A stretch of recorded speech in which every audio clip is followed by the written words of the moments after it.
Kita muliakan sahibatul majlis ukhtina Ustazah Fatimah Asgaf dan Ustazah Nabilah Asgaf. Kita doakan semoga selalu berada dalam rahmat ridha Allah Subhanahu wa taala beserta dengan seluruh keluarga besarnya, insyaallah dipanjangkan umurnya, disehatkan badannya, dimudahkan urusannya, dikabulkan hajatnya, diberkahi kehidupannya, semakin dicinta Allah Subhanahu wa taala dan Rasulnya. Para ustazah, para syaraif, para pimpinan-pimpinan pondok pesantren, pimpinan-pimpinan majelis ta'lim, kita doakan semoga selalu berada dalam keberkahan, dikaruniai keikhlasan, dikaruniai kemampuan untuk mampu menempatkan diri sesuai dengan porsinya. Dan juga di sini baik ibu-ibu, kakak-kakak, adik-adik, anak-anak yang semoga semuanya dirahmati dan dicintai Allah, disayangi dan disyafaati Nabi besar Muhammad sallallahu alaihi wasallam, insyaallah. Amin ya rabbal alamin. Lagi liburan tahun baru ya, lagi pada bisa hadir majelis ta'lim. Saya ucapkan selamat tahun baru 1445 Hijriah. Semoga Allah Subhanahu wa taala memperbaharui keimanan kita. Semoga Allah Subhanahu wa taala memperbaharui akhlak kita. Semoga Allah Subhanahu wa taala memperbaharui ibadah kita. Subhanahu wa taala memperbaharui kebaikan-kebaikan kita. Semoga Allah Subhanahu wa taala memperbaharui keadaan hati kita. Semoga Allah Subhanahu wa taala menyiapkan untuk kita segala kebaikan untuk kita dapat meraihnya di sepanjang tahun ini, insyaallah. Amin ya rabbal alamin.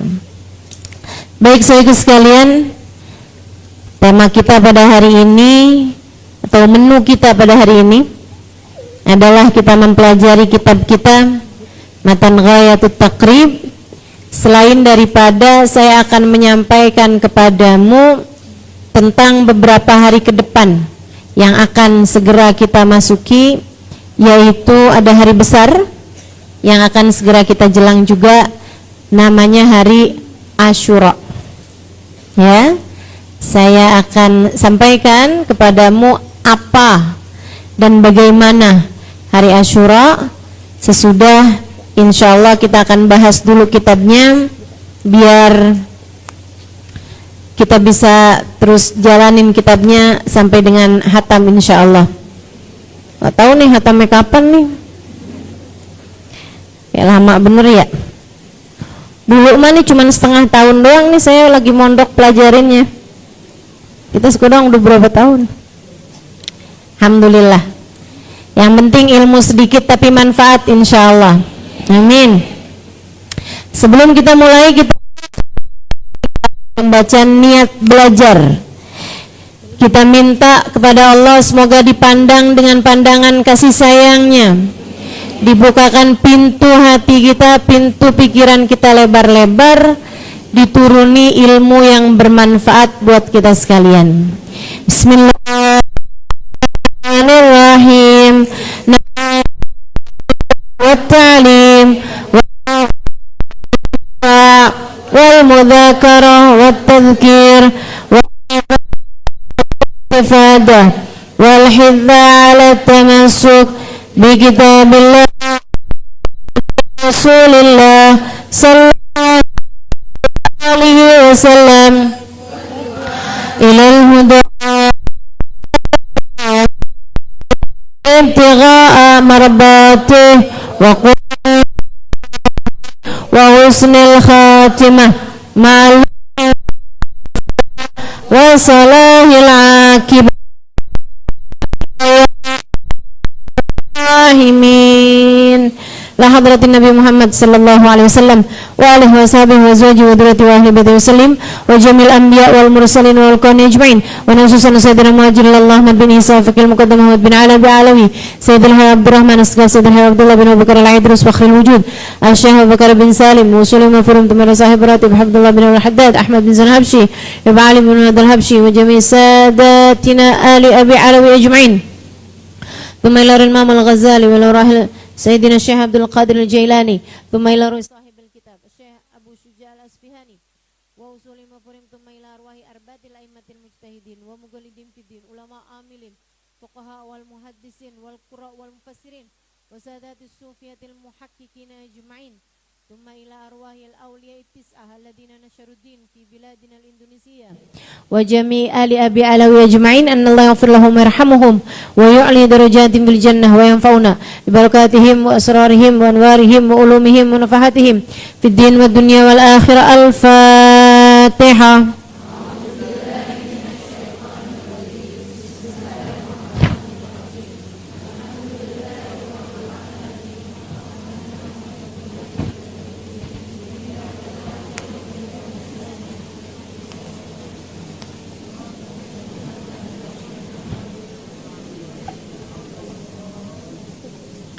Bismillahirrahmanirrahim. Faslun. Halaman 40 itu ya.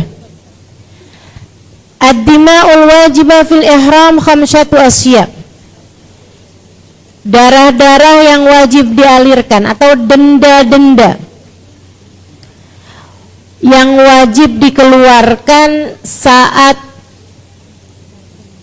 ihram. Ihram tuh ihram bisa ihram haji, bisa ihram umrah. Khamsatu asya, ada 5 jenis. Yang pertama ahaduha ad-damul wajib bitarkin nusuk.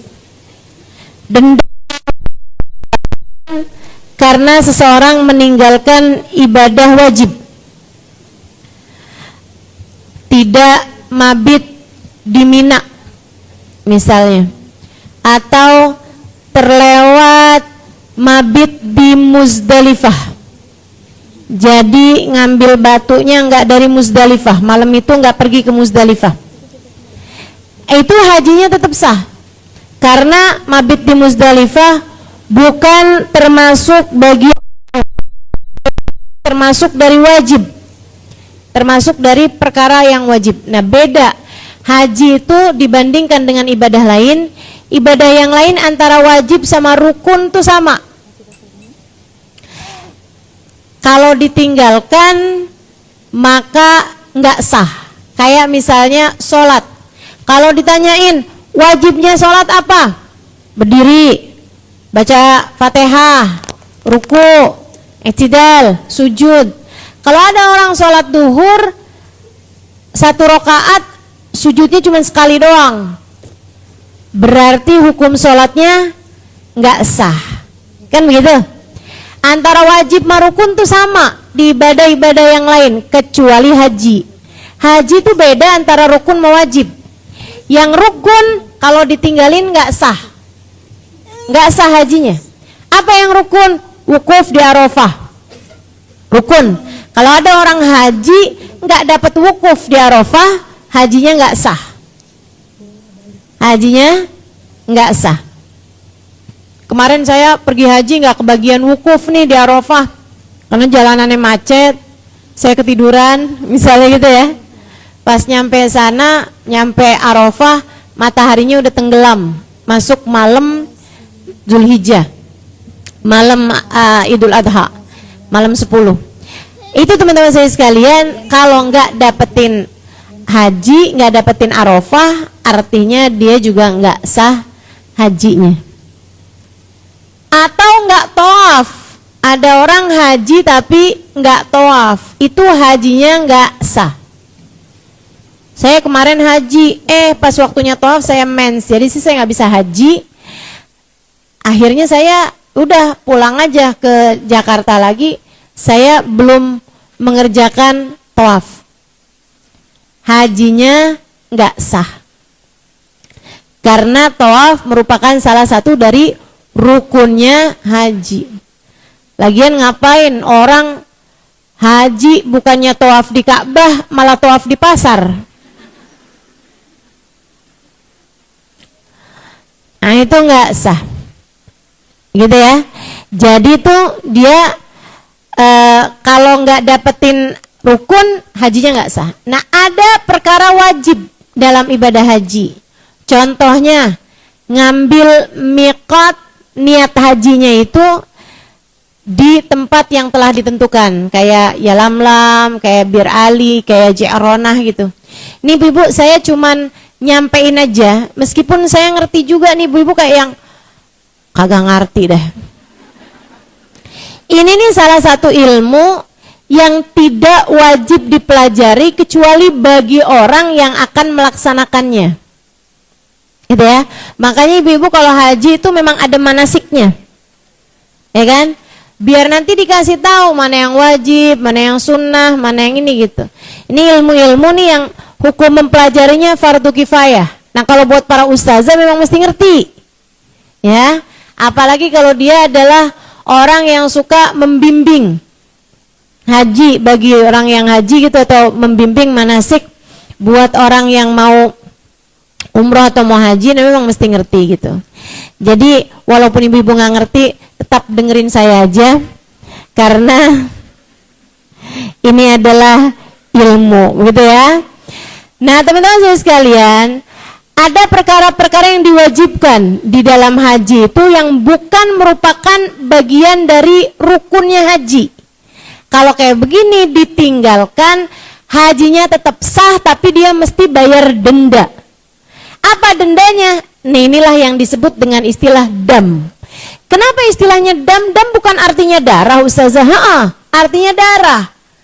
Loh kok dendanya dibahasakan dengan istilah darah? Karena kewajibannya adalah menyembelih kambing, mengalirkan darahnya kambing.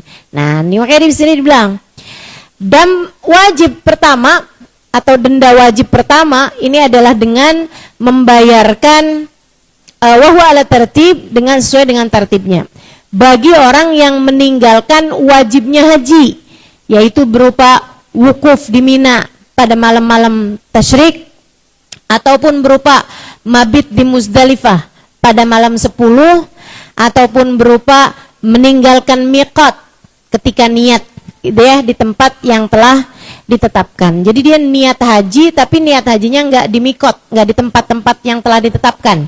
Nah, itu juga dia hajinya sah, tapi dia wajib bayar dam, wajib bayar dendanya. Alat tertib, sesuai dengan urutannya. Apa urutannya kalau orang ninggalin perkara yang diwajibkan saat haji? Yang pertama syah, sembelih kambing. Sembelih kambing, kambingnya mesti dibeli di Mekah, gitu ya, dan dipotongnya juga di Mekah. Nggak boleh nelpon keluarganya, nih saya nih kelewatan salah satu rukun wajib, ya salah satu perkara wajib ya haji, tolong sembelihin kambing ya. Di mana? Bon Kacang Pat. Nggak kena, nggak bisa. Harus di sana, bayar damnya. Syah, 1 ekor kambing. Failam yajid, kalau orang yang nggak mampu, itu aja ngerjain haji aja karena dapat hadiah dari Depag, misal, atau dia menang ikutan undian, ikutan kuis gitu ya, ngirimin tutup botol aqua, tahu-tahu dapat tuh haji misalnya gitu kan. Nah itu kalau misalnya kayak begitu gimana tuh? Nah kalau kayak begitu dia nggak bisa bayar kambing, nggak bisa nyembelih atau beli kambingnya gitu kan ya di sana, karena memang tidak mampu secara finansial, boleh turun kepada denda yang berikutnya. Apa itu? Fa'ilam yajid fasyamu asyarati ayyam. Bagi orang yang nggak mampu, dia bayar dendanya ganti dengan puasa. Berapa banyak puasanya? Asyarati ayyam, 10 hari. Panjang juga 10 hari. Mesti di sana semua tuh puasa 10 harinya? Enggak. Thalathatin fil hajj wa sab'atin idza raja ila ahli. 3 harinya mesti banget dipuasain di sana. Di tanah haram. Di Mekah. Enggak boleh. Saya mau puasa di Jeddah. Oh, enggak boleh, enggak boleh. Jeddah kan sebelahan tuh, saya enggak kena. Puasanya harus di Mekah. Saya punya temen ada orang Damam, saya mau pergi dulu ke Damam. Misalnya gitu kan, saya akan puasa di sana. Enggak bisa. Harus puasanya itu di tanah haram. Harus di Mekah puasa 3 hari aja. 3 hari di sana tentu saja sesudah lewat hari tasyrik. Karena kan nggak boleh puasa kalau di hari-hari tasyrik. Jadi habis lewat tanggal 13 Dzulhijjah. Mulai tanggal 14 boleh, 15 boleh, 16 boleh, pokoknya 3 hari di sana.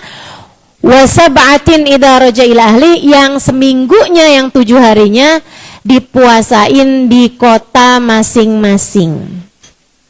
Kapan Ustazah puasainnya? Bebas. Boleh selagi masih hidup. Selagi masih hidup. Artinya kalau ada orang gitu kan mundur-mundurin puasa 7 hari ini, boleh aja sih, asal kamu yakin kamu masih hidup.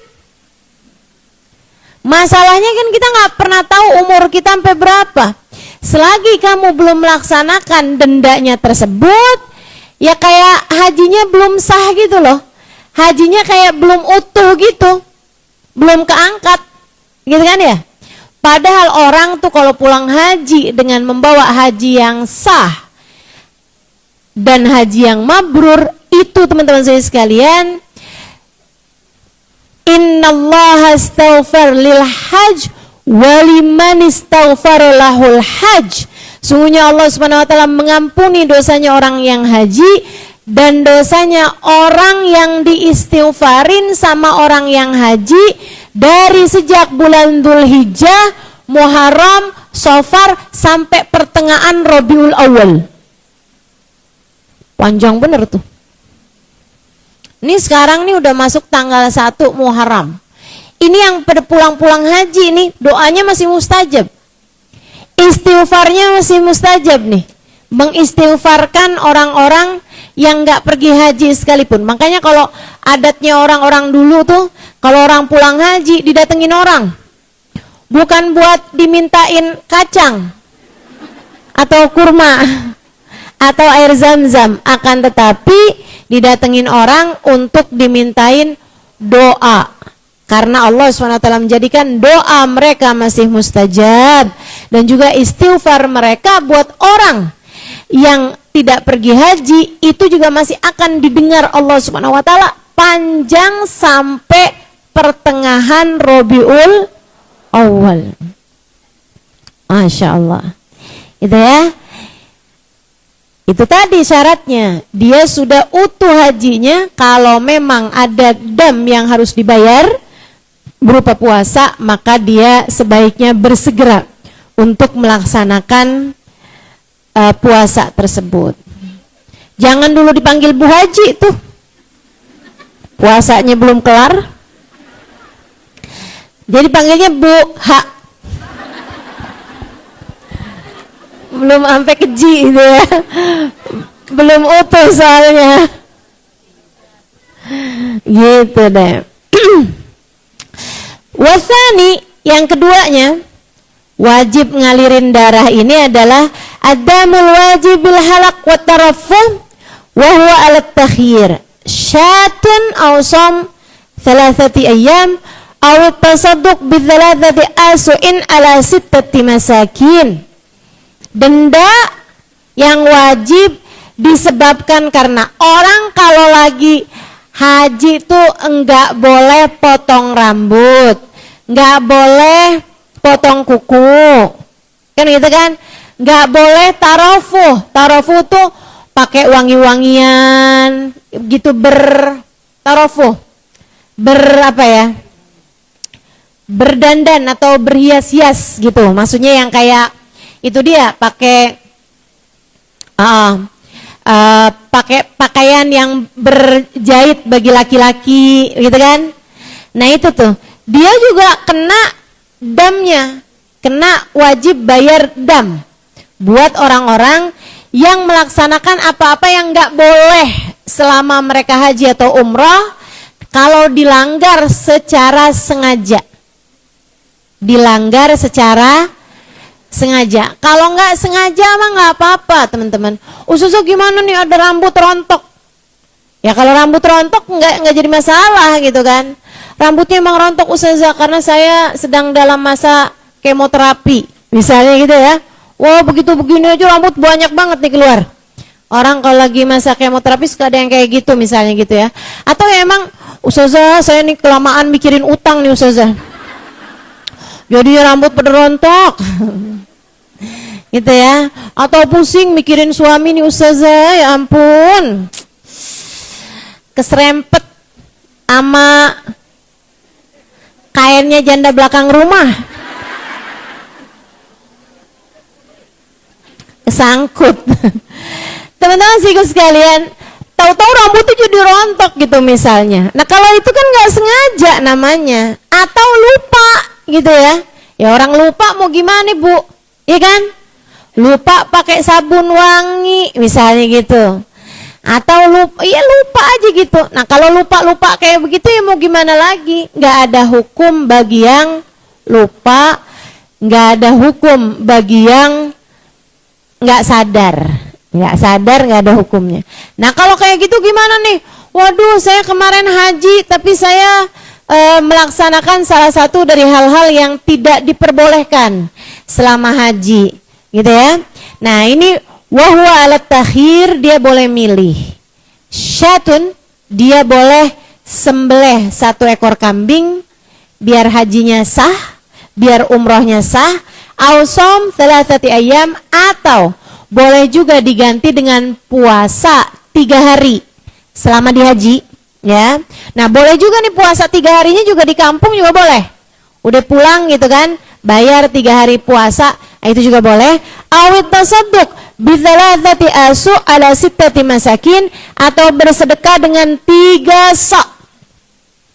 3 sok disedekahkan kepada 6 masakin, kepada 6 orang miskin. Teman-teman saya sekalian, berapa itu 3 sok?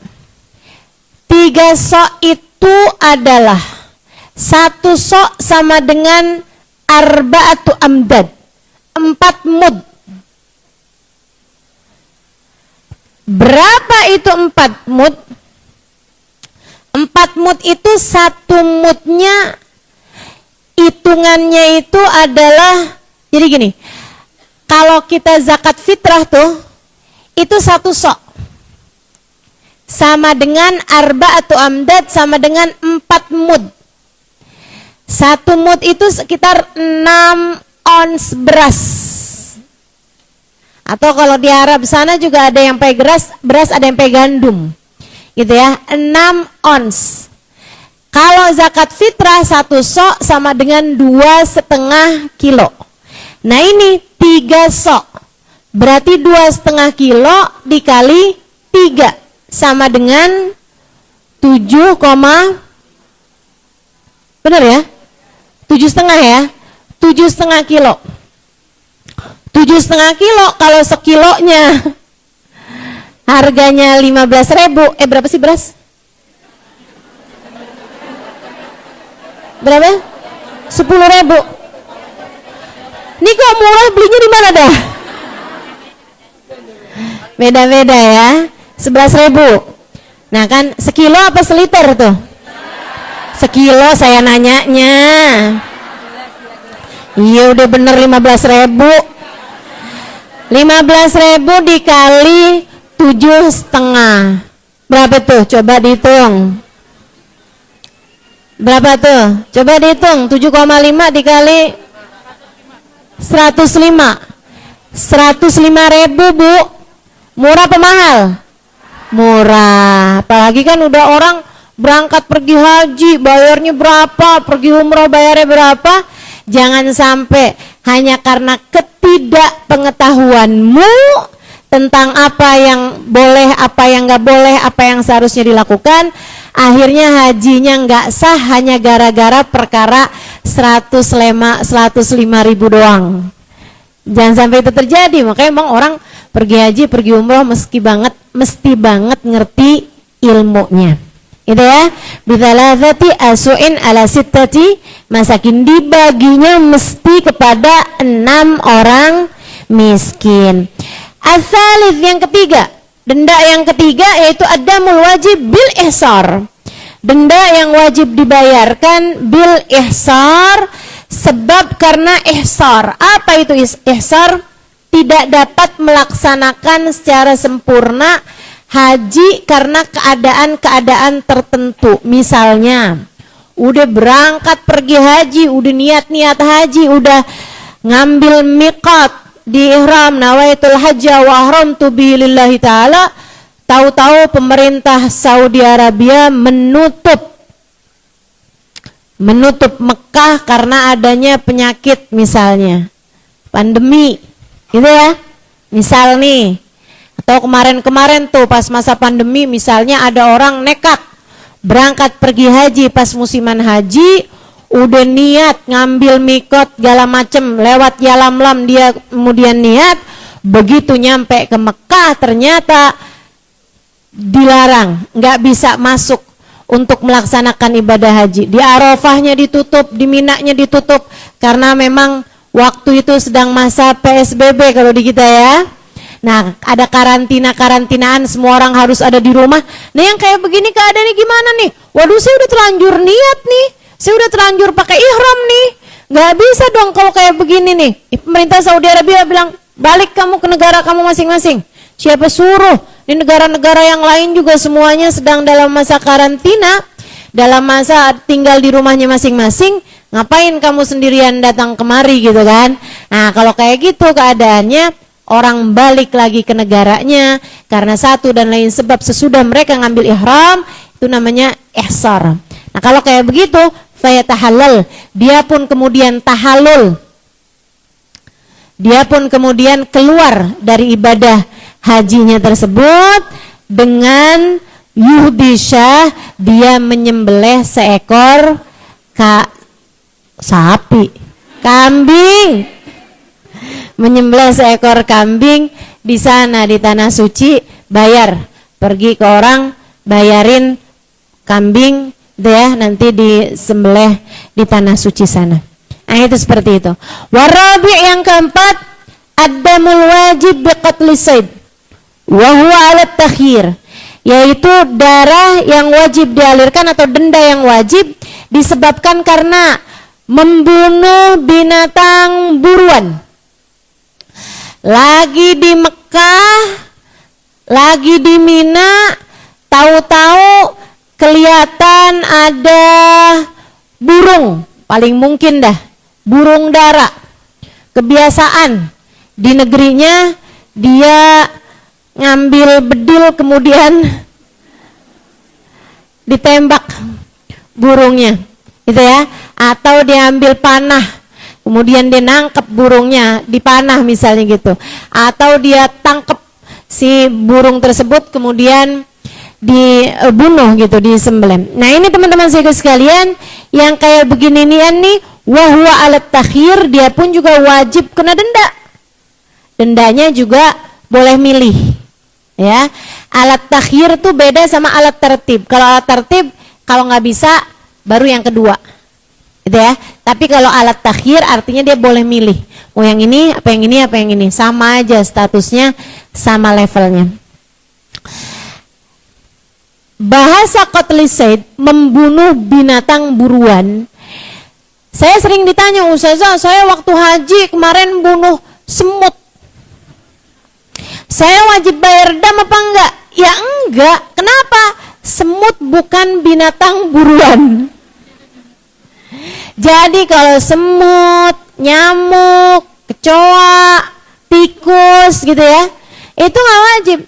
Ustazah, waktu saya melaksanakan ibadah haji itu Ustazah, saya ngebantuin tukang masak, akhirnya saya nyembelih ayam. Saya ngebunuh ayam Ustazah, saya nyembelih ayam. Berarti saya mesti bayar dam apa enggak? Ya enggak lah. Kenapa gitu? Ayam bukan binatang buruan. Halo? Jadi yang dimaksud yang haram dibunuh nih di sana nih apa?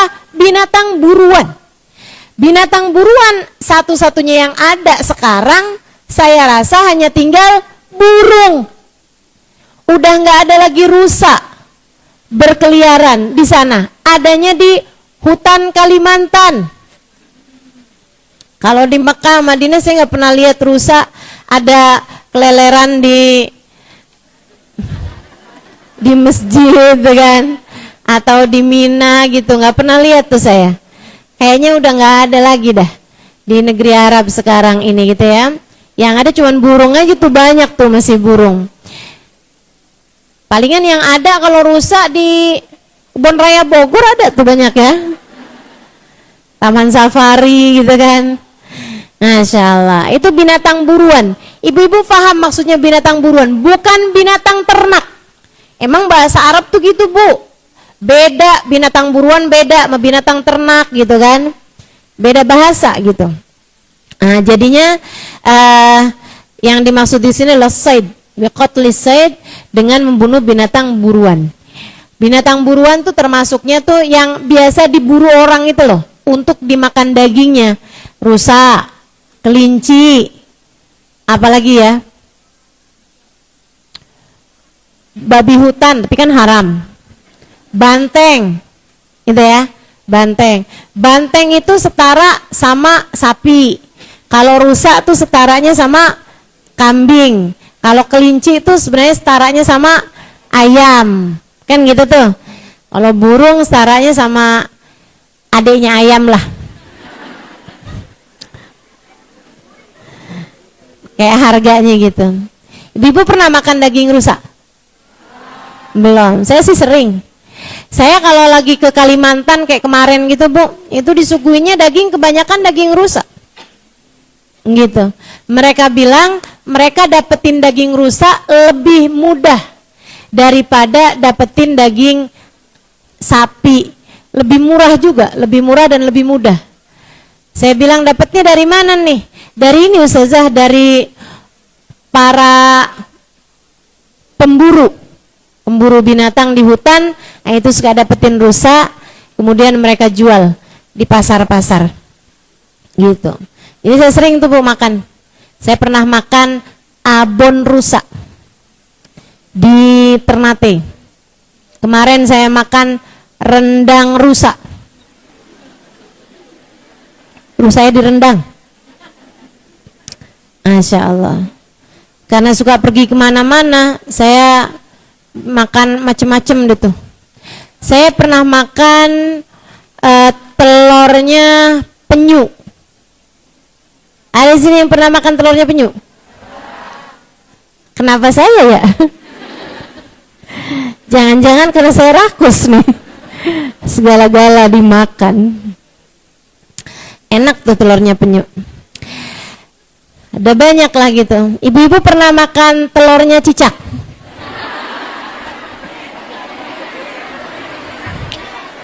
Coba diingat-ingat. Pernah nggak makan telur cicak? Pernah kan? Zaman kecil, zaman SD, ada permen telur cicak tuh. Iya. Nah itu teman-teman sekalian. Ustazah, kalau emang beneran orang makan telur cicak boleh apa enggak? Boleh. Semua telur hukumnya halal. Lain sama susu. Kalau susu, ibu-ibu sekalian, susu halal hukumnya untuk binatang yang boleh disembelih dagingnya. Binatang yang halal ketika disembelih dagingnya halal ketika binatangnya sudah disembelih dengan sembelihan syariat. Kambing, sapi, unta, itu kan, kerbau, ayam nggak punya susu. Itu semua binatang-binatang yang halal disembelih dagingnya, saya halal dagingnya disembelih. Gimana sih ini bahasanya nih? Yang hukum dagingnya jadi halal sesudah disembelih, gitu ya. Itu susunya hukumnya halal untuk diminum. Binatang yang dagingnya tidak halal disembelih, tidak halal walaupun sudah disembelih, itu susunya hukumnya najis dan tidak halal dikonsumsi. Contohnya kucing. Ada di sini yang pernah minum susu kucing?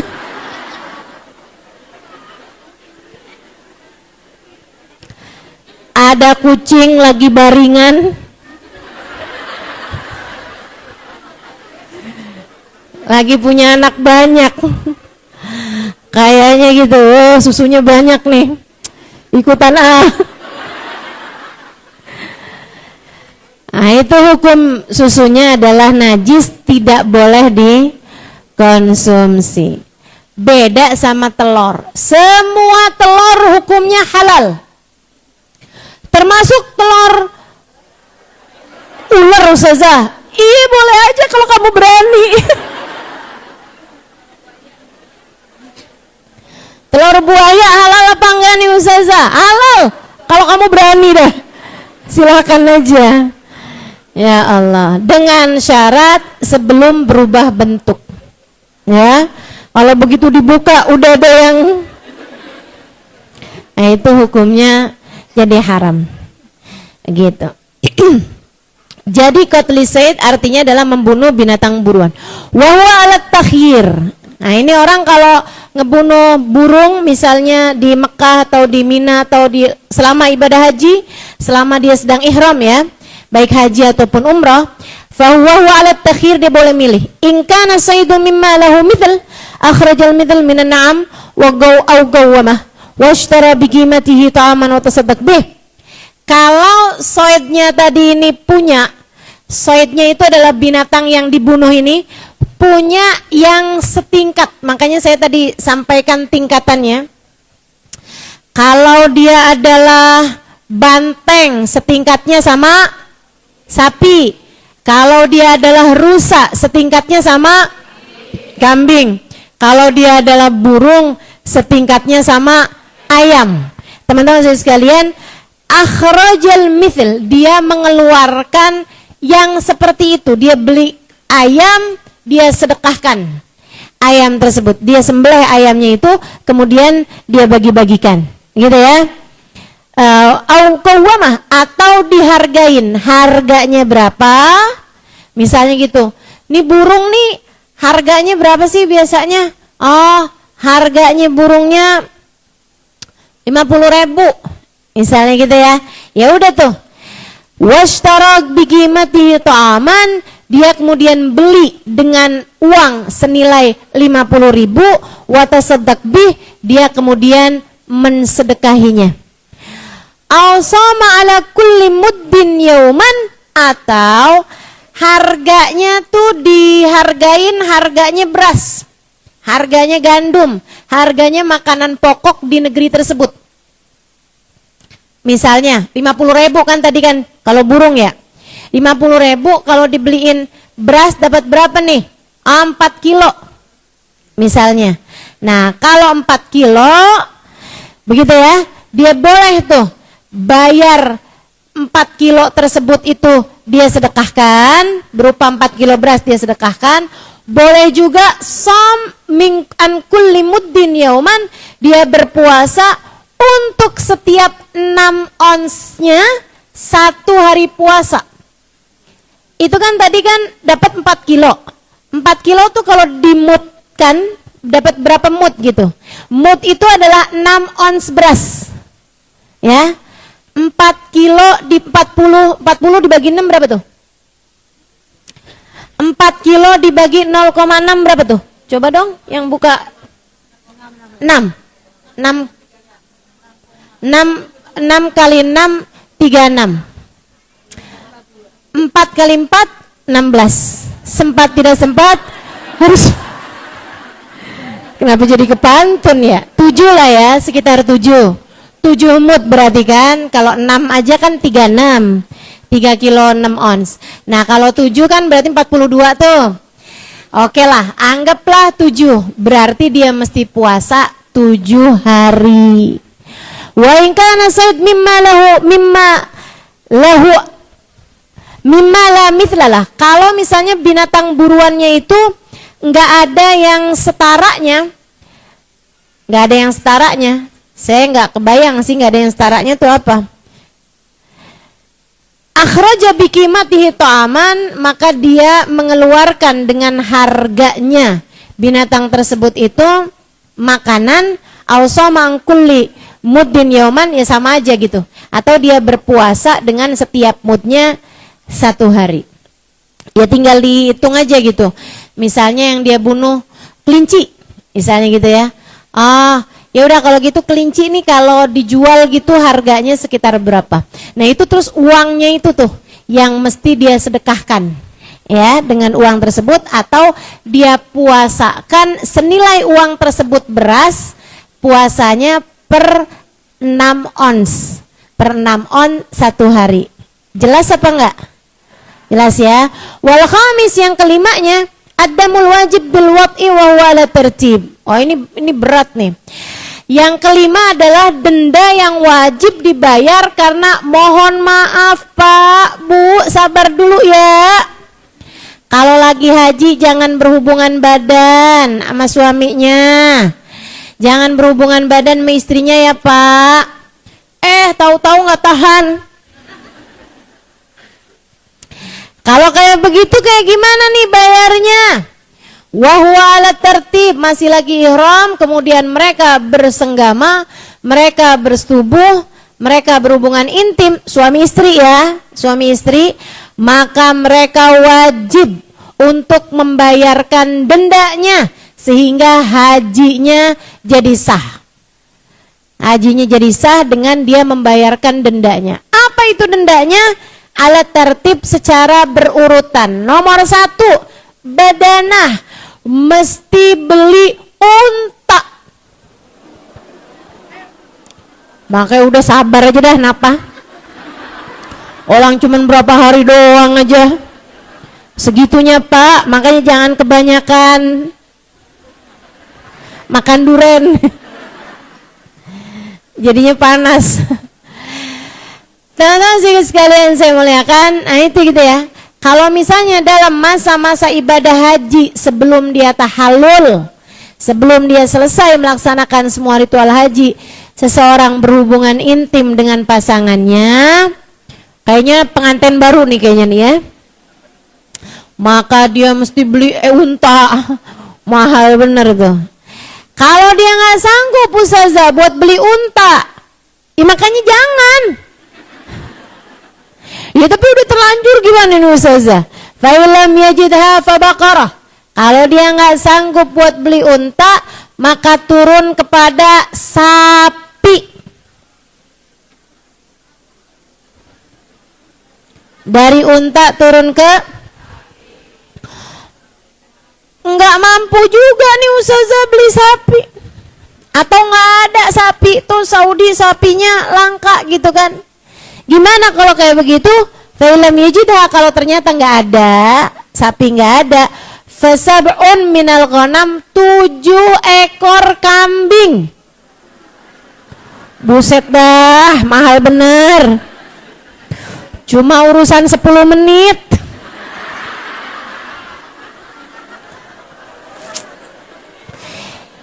Hidup ini Bu, ngerjain taat, ninggalin maksiat, kuncinya 1, sabar.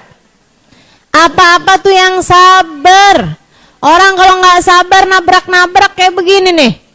Makanya memang mesti banget buat sabar. Fasab'un minal ghanam, mahal Bu harganya ibu-ibu sekalian. Sapi, gitu kan? Unta malah pertama. Nggak sanggup unta, sapi, nggak ada sapi, kambing, tapi bukan 1, berapa? 7, ya Allah. Fa'ilam yajidha, kalau misalnya nggak ada juga nih, nggak ada kambingnya misalnya gitu, atau nggak ada lah gitu ya, yang disebutkan ini nih tidak memungkinkan. Qawwamal badana, tapi dia punya duitnya.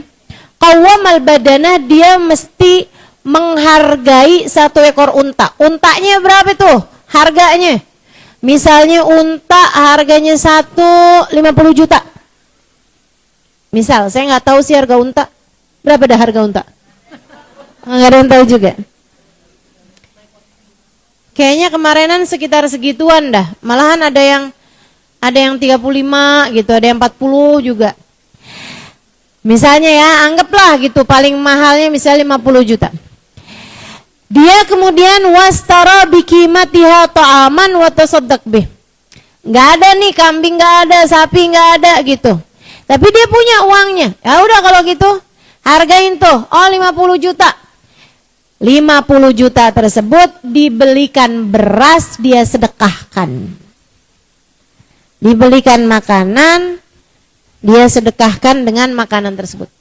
Fa'ilam yajid, kalau dia enggak punya duitnya gimana Ustazah? Ini dia nih, udah miskin, napsuan pula. Aduh. Fa'ilam yajid, kalau dia nggak dapet, sama angkulli muddin yauma, dia berpuasa untuk setiap mudnya, setiap satu mud 1 hari. Jadi tuh 50 juta dibeliin beras dapat berapa? Per 1 harinya puasa hanya buat ngebayarin 6 ons beras. Bisa ratusan hari, bisa ribuan hari itu. Pulang haji bawa utang puasa ribuan hari. Makanya dah yang sabar, yang sabar. Wala yujzi'uhul hadyu walal it'am illa bil haram. Tadi tuh nyembelih kambingnya sama ngasih makanan enggak cukup kalau dikerjakan di tempatnya sendiri. Pulang kampung gitu, kerjain di kampungnya enggak boleh. Harus dikerjain bil haram di Mekah ataupun di tanah haram. Maksudnya ada batasannya tuh, tanah haram tuh di sana tuh ya. Mina masuk tuh semuanya tuh. Tapi kalau udah keluar Jeddah tuh udah tanah halal. Kayak ke Damam apa walaupun sama-sama di Saudi Arabia, itu sudah tidak termasuk tanah haram lagi. Wa yujziyan yasum haitsu sya. Tapi kalau yang namanya puasanya tuh yang 3 hari tadi tuh. Nah, yang puasa tuh kecuali puasa yang dam wajib yang pertama, itu kan memang udah ada aturannya, salatatin fil hajj wa sab'atin idza raja ila ahlih. 3 hari di haji, 7 hari di tempat yang lain. Tapi yang sisa-sisanya tuh yang dibayar puasa tuh, tekan. Itu boleh dikerjakan dimanapun aja. Boleh, di tanah haram boleh, ketika udah nyampe ke kampungnya juga boleh. Kalau yang urusan puasa.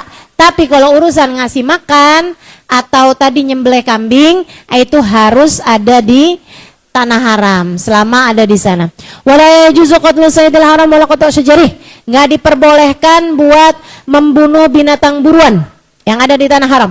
Wala qat'u syajarih, ataupun motong pohon. Lagian kagak-kagak aja. Ada orang gitu ya, berangkat haji bawa gergaji. Dimotong pohonannya, nggak boleh. Wal muhrim fi dzalik sawa. Tentang nggak boleh potong pohonan di tanah haram, nggak boleh bunuh binatang buruan di tanah haram. Itu nggak hanya diharamkan bagi orang yang sedang menjalankan ibadah ihram, akan tetapi diharamkan buat siapapun yang ada di sana, walaupun emang dia tinggal di sana. Orang Mekah aja nggak boleh tuh bunuh burungnya. Makanya ibu-ibu sekalian, burungnya jadi banyak. Burung di Mekah, burung di Madinah tuh, ya di daerah Masjid Nabawi, burung di daerah Mekah itu banyak banget burung-burung dara itu loh. Pernah kepikiran nggak? Kok banyak banget ya? Kenapa bisa banyak kayak begini? Ya karena memang tidak diperbolehkan untuk dibunuh. Allah mau bikin semua yang ada di tanah haram itu berada dalam keadaan aman. Allah lagi mau ngasih tahu bahwa tidak ada tempat lebih aman daripada kota Mekah dan juga kota Madinah. Seperti itu ya. Wallahu a'lam bishawab. Nah, teman-teman sekalian saya muliakan, kita sekarang tanggal 1 nih. Besok lusa, besokannya lagi, besokannya lagi, besokannya lagi, besokannya lagi. Nyampe kita di tanggal 9. Itu namanya hari Tasu'a. Besokannya lagi namanya hari Asyura, tanggal 10. Nah, kalau kita liatin jadwal nih, liatin kalender nih, tanggal 9 jatuhnya hari Kamis. Kamis 27 Juli. Sementara hari Asyura tanggal 28 Juli. Jatuhnya hari Jumat. Berarti nih tahun hari Asyuranya double fadilahnya karena bertepatan dengan hari Jumat. Hari Jumat itu sendiri Sayyidul Ayyam, pimpinan hari, hari terbaik dalam sepanjang minggu itu adalah hari Jumat, di mana semua amal kebaikan kalau hari Jumat dilipat gandakan 10 kali lipat. Lah ini berbarengan dengan hari Asyura, makanya lipat-lipat banget. Jangan sampai kita kehilangan keberkahan hari Asyura tahun ini. Jangan sampai kita nggak dapetin kebaikan-kebaikan yang Allah bagi-bagikan pada hari Asyura tahun ini. Karena fadilahnya beda nih tahun, barengan sama hari Jumat. Jadi sekalian saya muliakan, apa sih atau ada apa memangnya di hari Asyura? Sehingga sekalian saya muliakan, hari Asyura itu adalah hari Allah memberikan banyak hadiah kepada para nabi-nabinya Allah Subhanahu wa taala. Karunia-karunia indah banyak Allah Subhanahu wa taala berikan kepada para nabi-nabinya Allah Subhanahu wa taala. Dari zaman dulu sampai ke zaman sekarang ini. Apa aja? Hari Allah menambatkan kapalnya Nabi Nuh alaihi salam. Tenggelam berbulan-bulan. Bukan tenggelam, berlayar berbulan-bulan. Kenapa kok berlayarnya sampai lama banget berbulan-bulan? Karena buminya tenggelam. Buminya dijadikan Allah Subhanahu wa taala semuanya terendam banjir. Banjir bandang seluruh permukaan bumi. Waduh, tuh gimana modelnya tuh? Jadi kiamat kecil tuh teman-teman. Kayak udah habis saja, semua manusia habis, semua binatang habis, mati semuanya. Tenggelam semuanya. Di zamannya Nabi Nuh alaihi salam, yang selamat hanya orang-orang yang ada di atas kapalnya Nabi Nuh, termasuk binatang-binatang. Jadi semua binatang yang ada sekarang ini adalah keturunan dari binatang yang ada di dalam kapalnya Nabi Nuh, termasuk cecek, termasuk kecoa, gitu kan, termasuk ayam, tikus, semuanya tuh, ular apa segala macam tuh, yang sekarang ada nih, itu dia tuh, yang selamat-selamat di dalam perahunya Nabi Nuh alaihi salam. Ustazah, apakah pada saat itu dinosaurus menjadi habis karena tidak sempat terselamatkan oleh perahunya Nabi Nuh? Wallahu a'lam bishawab. Saya nggak pernah pelajarin sejarahnya dinosaurus.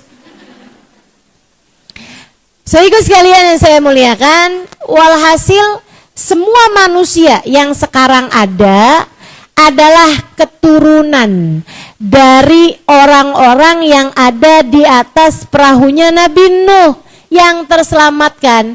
Dan yang terselamatkan hari itu hanyalah orang-orang yang beriman kepada Allah. Artinya bahwa semua dari manusia yang ada di atas muka bumi ini, warna kulit mereka apapun aja, sebenarnya adalah keturunan dari orang-orang yang beriman.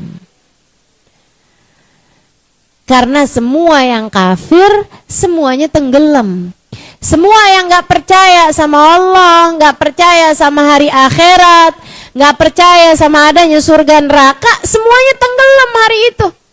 Yang diselamatin sama Nabi Nuh ilaman aman, ilaman qad aman, orang-orang yang sudah beriman aja tuh yang diselamatkan sama Nabi Allah Nuh alaihi salam.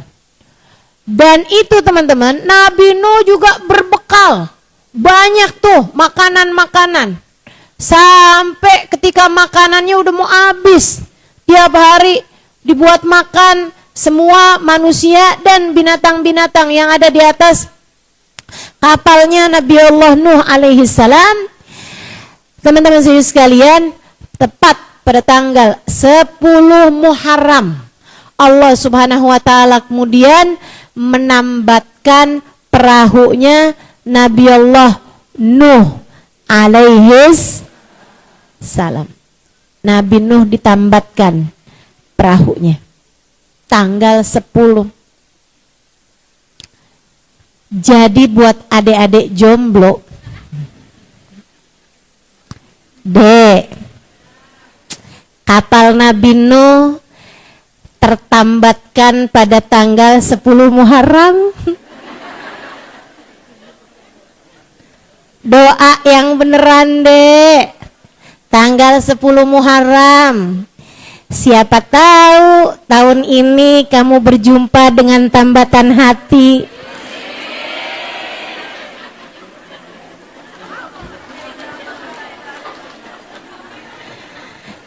Ini yang aminnya kenceng, kenapa emak-emak ya? Janda, oh janda. Doain anak, iya deh, doain anak. Teman-teman sekalian yang saya muliakan, maka yang serius doanya hari Asyura nih, Allah banyak menambat-nambatkan para hamba-hambanya, ya, yang berdoa dengan serius, yang minta pada Allah Subhanahu wa taala gitu. Walaupun sih, Dek, jangan pernah gantungkan kebahagiaanmu dengan pernikahan. Sebab pernikahan yang bahagia berasal dari dua orang laki dan perempuan yang sebelum menikah hatinya memang sudah bahagia. Orang bahagia ketemu sama orang bahagia, mereka bersama-sama dalam rumah tangga, jadilah rumah tangga yang bahagia. Kalau ada perempuan jomblo ngenes, Jones, ketemu juga sama laki-laki jomblo ngenes juga, mereka bersatu dalam rumah tangga, jadilah keluarga yang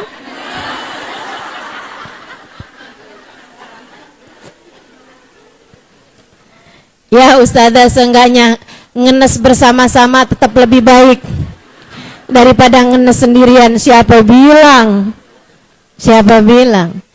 Khawatirnya nanti melahirkan anak-anak yang juga anak-anak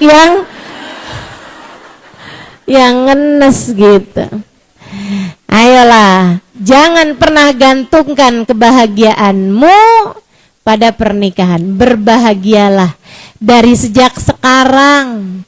Kamu perlu bahagia sebab kamu adalah hamba Allah Ta'ala. Jangan lupa berbahagia dengan mengingat fakta bahwa kamu adalah umatnya Nabi besar Muhammad. Maka Dek, meskipun belum ada laki-laki yang menyayangimu, kamu harus tahu bahwa Nabi Muhammad sangat menyayangimu. Maka nak, Meskipun belum ada sesiapapun laki-laki yang menyayangimu, kamu harus tahu bahwa Allah Subhanahu wa ta'ala sudah sangat menyayangimu, bahkan dari sejak kamu belum lahir ke atas muka bumi ini. Dari sejak masih berada dalam kandungan ibumu, Allah begitu menyayangimu. Ibu-ibu tahu nggak? Rahim itu, Bu, rahim itu letaknya di belakang dari lambung. Ibu-ibu sekalian, ini kalau saya salah, dokter silahkan dikoreksi. Kalau ada yang belajar ilmu biologi ngerti gitu apa yang saya sampaikan, kalau saya salah silahkan ditegur saya. Ibu-ibu sekalian, saya pernah dengar bahwasanya Allah Subhanahu wa ta'ala jadikan rahim tuh perempuan, seseorang janin dalam kandungannya itu ngebelakangin sama saluran keluar. Kenapa gitu? Maksudnya nggak ngadepin saluran keluar, ibu-ibu sekalian. Kenapa gitu? Karena Allah nggak mau kita dari dalam rahim ibu kita itu udah nyiumnya sesuatu yang nggak bagus. Gitu. Kita udah dijauhkan dari yang kotor-kotor, bahkan dari sejak kita masih dalam rahim ibu kita. Allah tuh sayangnya sama kita luar biasa. Kita dalam kandungan ibu kita, rejeki nggak kurang-kurang masuk dalam perut kita. Sampai para ibu tuh jadi nggak kenal sama dirinya sendiri kalau lagi hamil. Betul? Nih yang pada pernah hamil nih, betul? Ustazah, saya tuh biasanya Ustazah nggak bisa kalau nggak ngopi tiap hari. Tapi begitu saya hamil, saya nggak doyan kopi. Kenapa kayak begitu? Karena Allah hendak memberi rezeki bukan hanya kepadamu, tapi kepada janin yang ada dalam kandunganmu. Kurang sayang apa Allah kepada kita? Sampai ibunya itu, teman-teman saya sekalian, sampai menghindari makan makanan pedas meskipun dia suka, sampai menghindari makan makanan apapun yang bisa berbahaya buat kita, gitu kan? Bukan karena sayangnya ibu, bukan, tapi karena sayangnya Allah. Andai dia tetap mau makan, Allah bikin dia sakit sehingga mau nggak mau dia harus menghindari makanan tersebut. Allah kayak lagi mau bilang gitu, kamu sih terserah mau makan apa aja, tapi aku hendak memberikan rezeki yang bagus buat anak yang ada dalam kandunganmu. Aku tidak izinkan kamu makan makanan-makanan tersebut. Subhanallah. Jangan main-main deh. Jangan pernah kamu bilang, kenapa ya sampai dengan umur saya udah hampir 25 tahun belum ada hati yang begitu menyayangi saya. Nggak ada yang mau deketin saya. Sedih bener sih saya. Teman-teman saya udah pada punya pacar, udah tunangan, udah kawin, udah gandeng anak. Saya masih gini-gini aja, nggak ada yang sayang sama saya. Siapa bilang? Allah bahkan dari sejak kamu berada dalam rahim ibumu sudah menyayangimu. Maka dek, kamu pengen nikah, kamu doa minta sama Allah, boleh-boleh aja, silahkan. Tapi sekali lagi, jangan pernah gantungkan kebahagiaanmu dengan pernikahan. Jelas? Apalagi kalau dalam rangka pengen cepet nikah, kamu menghalalkan segala cara termasuk pacaran. Pacaran tidak pernah mendekatkanmu kepada jodohmu. Pacaran hanya akan semakin mendekatkanmu kepada dosa, hingga akhirnya mendekatkanmu kepada neraka, hingga akhirnya mendekatkanmu kepada murka Allah Subhanahu wa ta'ala. Masa kamu kepengen ada seseorang yang menyayangimu sampai meninggalkan Allah yang sedari kamu belum lahir ke atas muka bumi ini sudah sangat begitu menyayangimu? Ayolah, Mikir, adik-adik saudaraku sekalian, jangan karena terhanyut dengan kesenangan-kesenangan sesaat, kamu akhirnya jadi melupakan atau melewatkan atau membuang kesempatan untuk mendapatkan kesenangan-kesenangan yang abadi. Mudah-mudahan Allah jaga diri-diri kita, Allah jaga anak-anak kita, Allah jaga orang-orang yang kita sayangi dari busuknya dosa zina, dari jeleknya dosa-dosa tidak terjaganya diri, insya Allah. Mudah-mudahan Allah menjaga kita semuanya, amin ya rabbal alamin. Jadi pada hari Asyura Allah Subhanahu wa taala menambatkan perahunya Nabi Nuh alaihissalam. Allah menyelamatkan Nabi Yunus dari dalam perut ikan pada hari Asyura. Allah Subhanahu wa taala menerima taubatnya Nabi Daud, mengampuni dosa Nabi Allah Daud pada hari Asyura. Allah Subhanahu wa taala menyembuhkan penyakitnya Nabi Ayub juga pada hari Asyura. Maka yang sakit-sakit, yang lagi ada kesulitan, yang sedang berada dalam keadaan yang kayak terjebak, kesumpekan, nggak ada tuh yang ngalahin kesumpekannya Nabi Allah Yunus bin Matta alaihi salam.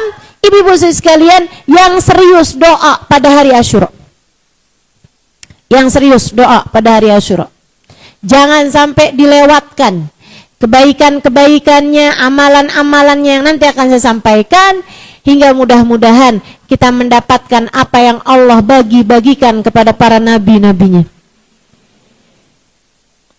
Termasuk tentu saja semua dari kita adalah para pendosa dengan dosa-dosa yang tak terhitung jumlahnya. Ada yang dosanya besar, ada dosanya kecil tapi banyak. Kita semuanya perlu ampunan dari Allah Subhanahu wa taala.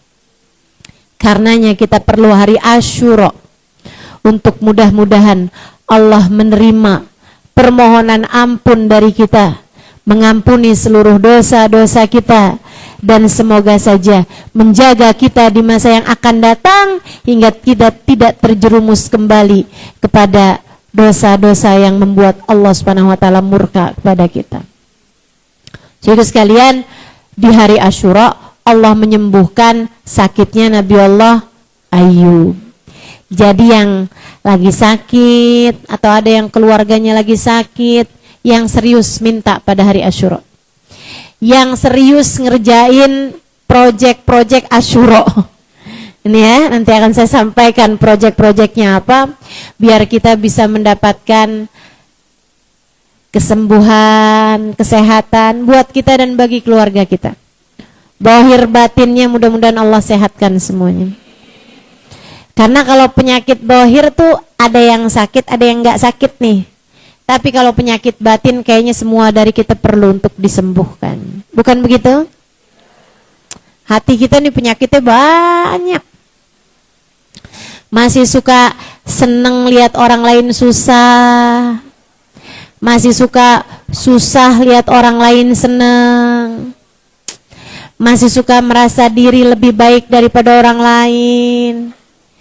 Masih selalu aja suuzon. Sama orang gampang banget suuzonnya, sama Allah aja gampang banget suuzonnya. Buruk sangka mulu sama Allah Subhanahu wa taala. Wah, kalau suami saya nggak kerja lagi, gimana nih cara saya buat makan? Oh tuh, suudzon sama Allah. Kata Allah, kamu belum bersuami juga udah aku yang ngasih makan. Bahkan dari sejak kamu dalam kandungan ibumu, aku udah ngasih kamu makan. Sekarang tiba-tiba aja kamu menghina aku, kamu berburuk sangka padaku bahwa kalau suamimu tidak bekerja, aku tidak bisa memberikan kepadamu makan. Suuzon macam apa itu? Buruk sangka yang luar biasa pada Allah Subhanahu wa taala. Nih hati kita nih Bu, suka gampang suudzon. Suudan Allah, suudan hamba-hambanya Allah perlu disembuhkan. Karenanya hari Asyura yang serius doa. Minta ya Allah, qad ista'antuka rabbi ala mudawati qalbi. Ya Allah, serius aku minta kepadamu pertolongan. Ala mudawati qalbi, ya Allah, sembuhkanlah hatiku. Sehatkanlah hatiku. Obatilah hatiku ya Allah, agar hati ini bisa menjadi hati yang selamat dari dunia hingga kelak pulang ke negeri akhirat bawa hati yang selamat, insya Allah. Ibu-ibu sekalian saya muliakan, hari Asyura juga hari Allah Subhanahu wa taala memenangkan Nabi Musa alaihi salam. Dengan Nabi Musa Allah tenggelam Fir'aun musuhnya Nabi Musa Allah tenggelamkan di Laut Merah. Ibu sekalian saya muliakan, tuh Allah cerita tuh dramatisnya kisahnya Nabi Allah Musa alaihi salam ketika dikejar sama kelompoknya Fir'aun. Falamma taral jam'an qala ashabu Musa inna lamudrakun qala kalla inna ma'iya rabbi sayahdin. Kan gitu tuh, ketika pasukannya udah ketemuan, pasukannya Fir'aun sama umatnya Nabi Musa, Bani Israel yang beriman kepada Allah, beriman kepada Nabi Musa, ketika udah keamprokan gitu kan, dikejar nih. Nah, Bani Israelnya dikejar sama pasukannya Fir'aun gitu. Tahu-tahu mereka nyampe ke lautan. Waduh, begitu udah kelihatan lautan, depan mereka lautan, belakang mereka pasukannya Fir'aun. Ya Musa, inna lamudrakun. Wahai Nabi Musa, nih kita kena nih, kita ketangkep nih. Waduh, mati dah kita semuanya dah, mati dah ceritanya nih kita nih. Habis deh nih kita, wahai Nabi Musa. Kata Nabi Musa, kalla inna ma'iya rabbi sayahdin. Gak bakalan, kita gak bakalan kena sama pasukannya Fir'aun. Kenapa gitu? Nabi Musa gak bilang karena kita kuat, gak ada. Karena kita punya persenjataan lengkap, gak juga. Karena kita pinter-pinter, nanti kita ajak diplomasi, gak ada juga. Jawabannya Nabi Musa, kenapa kok kamu yakin kita gak bakalan kena, kita gak bakalan habis, kita gak bakalan hancur sama pasukannya Fir'aun yang udah jelas-jelasan pasukannya Fir'aun punya persenjataan, pasukannya Fir'aun kuat-kuat, pasukannya Fir'aun pinter-pinter dalam berperang, dan kita nih ada emak-emak bawa anak, ada kakek-kakek yang jalannya aja udah susah bersama dengan pasukannya Nabi Musa. Tapi Nabi Musa bilang, kalau kita nggak bakalan ketangkep sama pasukannya Fir'aun, sebabnya adalah inna ma'iya rabbi sayahdin, karena bersama dengan kita ada Allah. Kita di jalan Allah, kita beriman kepada Allah, Allah bersama dengan kita, sayahdin, Allah pasti akan memberi jalan buat kita. Bener aja, Allah kemudian berfirman kepada Nabi Allah Musa, fadrib bi'asakal bahar. Wahai Musa, pukulkanlah ke lautan tongkatmu itu. Ini Nabi Musa, Bu, lagi minta petunjuk sama Allah. Ya Allah, berikanlah petunjuk padaku agar selamat ya Allah. Musa, kamu kan punya tongkat. Iya ya Allah. Pukulkanlah wahai Musa tongkatmu itu ke lautan. Untung Nabi Musa itu santun. Untung Nabi Musa seorang rasul, nabinya Allah SWT yang gak pernah protes terhadap perintah Allah SWT. Bu, kalau Nabi Musanya nih anak zaman sekarang nih, yang gampangan protes kalau dikasih perintah apa-apa aja, bakalannya nanya gini, ya Allah, gak keliru ya Allah. Kan yang salah kan Fir'aun ya Allah, kenapa yang saya pukul lautan? Apa nggak kepalanya Fir'aun aja ya Allah? Ini kan Nabi Musa lagi minta selamat dari Fir'aun. Tapi sama Allah disuruh pukul wahai Musa dengan tongkatmu itu. Bukan kepada kepalanya Fir'aun, akan tetapi kepada lautan. Yang salah Fir'aun, yang disuruh pukul lautan. Nabi Musa sami'na, Nabi Musa ke arah lautan, pukulkan tongkat tersebut ke arah lautan. Tiba-tiba lautan terbelah. Di depan Nabi Musa nih jadi jalan kataudul abim, jadi jalan yang keras. Sampingnya ombak-ombaknya tuh berubah menjadi seperti gunung yang sangat kuat, gunung yang sangat keras. Artinya nggak lagi cair, gitu kan? Nabi Musa bersama dengan umatnya berjalan di atas lautan tersebut. Masya Allah. Itu pentingnya. Kenapa kita mesti ikutan orang-orang soleh? Itu pentingnya. Kenapa kita mesti punya guru dalam kehidupan? Itu pentingnya. Untuk kita ikutan orang-orang yang selamat. Teman-teman saudaraku sekalian, biar kalau ada apa-apa tuh ada yang bisa kita ikutin. Bani Israel tuh siapa? Saudaraku sekalian yang saya muliakan, mereka ini punya banyak hal-hal yang tidak baik dalam diri mereka. Akan tetapi Allah selamatkan mereka sampai bikin mereka bisa lewat di atas lautan, bisa jalan di atas lautan. Luar biasa bener kan? Itu kemuliaan bukan Allah berikan kepada Bani Israelnya, akan tetapi kemuliaan itu Allah berikan kepada Nabi Musa. Maka selamatlah orang-orang yang ikut di belakang Nabi Musa. Saudara sekalian yang saya muliakan, demikian pula kalau hati kita cinta kepada para ulama, hati kita cinta kepada para wali-walinya Allah, hati kita cinta kepada para kekasih-kekasih Allah, orang-orang yang Allah muliakan, kita bisa ikutan nebeng di belakang mereka. Kita bisa ikutan pegangan sama mereka. Kita bisa ikutan gondel di belakangnya para orang-orang tercinta di sisi Allah Subhanahu wa taala. Mereka diselamatkan Allah, kita yang ngekor di belakang mereka pun akhirnya jadi ikut-ikutan selamat. Bukan karena kita orang yang pantas diselamatkan, akan tetapi karena kita ada di belakang orang-orang yang diselamatkan oleh Allah. Kadang-kadang kita nggak cukup kuat buat bisa menyelamatkan diri-diri kita. Berasa nggak, Bu? Kita nih sebagai orang tua, apalagi ibu-ibu yang pada punya anak nih. Ini saya takut-takutin ya. A'udzubillahi minasyaitonirrajim. Qu anfusakum wa ahlikum nara. Jagalah diri kalian dan keluarga, anak-anak, cucu-cucu kalian dari api neraka. Bu, bisa emang? Disuruh jagain anak dan keluarga dari api neraka, bisa emang?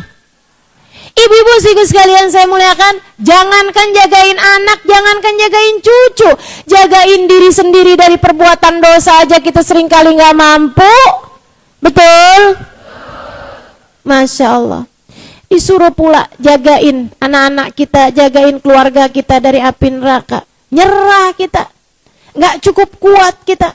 Gimana nih caranya biar selamat kalau gitu? Cari. Di atas muka bumi ini akan selalu ada para hamba-hamba tercinta di sisi Allah Subhanahu wa taala buat kita ngekor di belakangnya. Buat kita ngekor di belakangnya. Kita ngekor di belakang Sayyidil Habib Umar bin Hafid. Kita ngekor di belakang Hubabah Nur bintul Habib Muhammad bin Abdullah Al-Haddar. Kita ngekor di belakang Hubabah Maryam bintul Habib Muhammad bin Abdullah Al-Haddar. Kita ngekor di belakang Habibah Nazain bin Ibrahim bin Smith. Kita ngekor di belakang para ulama-ulama kita, teman-teman saudaraku sekalian, untuk mudah-mudahan kita belajar dari mereka, Ibu-ibu bisa lihat saya sebagai orang yang belajar dari mereka. Ya udah Bu, kita bareng-barengan. Cuman kalau ibu-ibu statusnya kan, kalau saya kan ngekor nih di belakang mereka, ibu jangan ngekor belakang saya. Saya aja ngekor. Kita semuanya menyambungkan diri, menyambungkan hati kepada para ulama-ulama. Saya hanya sebagai penyampai ucapan-ucapan mereka. Saya hanya sekedar penyampai dari ilmu yang saya dapatkan dari mereka untuk saya ajarkan, untuk saya sampaikan kepada ibu-ibu sekalian. Nah, kalau urusan mau nebeng-nebengan, kalau mau urusan mau gondel-gondelan, kalau urusan mau ngekor-ngekoran, ngebuntut, nah kita ngebuntutnya kepada orang-orang yang udah pasti diselamatkan oleh Allah Subhanahu wa ta'ala. Para wali-walinya Allah, hamba-hamba besar, hamba-hamba mulia di sisi Allah Subhanahu wa ta'ala, yang udah nggak main-main lagi buat ngikutin hawa nafsu, udah nggak main-main lagi ngikut-ngikutin bisikan setan. Nih yang kita-kita nih yang masih beginian nih, jatuh bangun dalam kehidupan, buat nahanin lisan nggak marah aja susah setengah mati, buat nahanin lisan biar nggak ngomongin orang aja susah setengah mati, masih jatuh lagi, kan begitu ya? Nah teman-teman saya sekalian, dah kita ngikut di belakang mereka-mereka, orang-orang yang diselamatkan oleh Allah SWT, biar kayak Bani Israel yang selamat karena mereka ikut ada di belakangnya Nabi Musa. Pas mereka udah lagi jalan nih, udah jauh jalannya nih, udah mau nyampe nih ke ujungnya lautan sana itu ya, tepi lautan yang sebelah sana. Tahu-tahu pasukannya Fir'aun ikutan juga jalan di atas air. Merekanya panik. Wah, Nabi Musa gimana nih? Nabi Musa, buruan dah, pukulin cepetan tuh tongkatnya biar airnya balik yang di sebelah sono. Biar airnya balik lagi jadi air. Maksudnya biar mencair tuh, jadinya mereka tenggelam. Untung Nabi Musa tuh gak ngikutin omongannya kaumnya nih. Karena kita tuh kalau mau ngikutin, jangan ngikutin omongan orang yang ngomongnya pakai hawa nafsu. Kita tuh mesti ngikutin omongan orang-orang yang berbicaranya sebagai ilham dari Allah Subhanahu wa ta'ala, dapetin petunjuk langsung dari Allah Subhanahu wa ta'ala. Nggak pakai hawa nafsu, mereka bicaranya dari hati mereka yang memang bersih, hati mereka yang selalu mendapatkan petunjuk dari Allah Subhanahu wa ta'ala. Hamba-hamba tercinta di sisi Allah tuh keren Bu. Saya tuh kalau ngadepin mereka tuh kayak nggak perlu banyak ngomong gitu. Saya kan kalau ngadepin ibu-ibu aja nih banyak ngomong.